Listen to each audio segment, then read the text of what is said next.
আপনি স্বেচ্ছায় সজ্ঞানে কোনোরূপ প্ররোচনা ছাড়াই ইসলাম কবুল করতে যাচ্ছেন, এই তো? ঠিক আছে, শুক্রিয়া। আমার সাথে পড়েন, বিসমিল্লাহির রহমানির রহিম।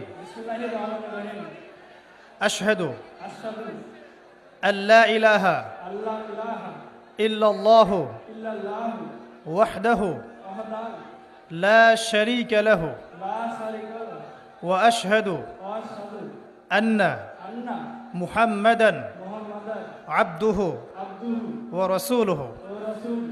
আলহামদুলিল্লাহ। আমি সাক্ষ্য দিচ্ছি যে আল্লাহ ছাড়া ইবাদতের যোগ্য দ্বিতীয় কোনো মাবুদ নেই। তিনি এক, তার কোনো শরীক নেই। এবং আমি আরও সাক্ষ্য দিচ্ছি যে মুহাম্মদ সাল্লাল্লাহু আলাইহি ওয়াসাল্লাম আল্লাহর বান্দা এবং রাসূল। আলহামদুলিল্লাহ, আপনি মুসলিম হয়েছেন। শুকরিয়া।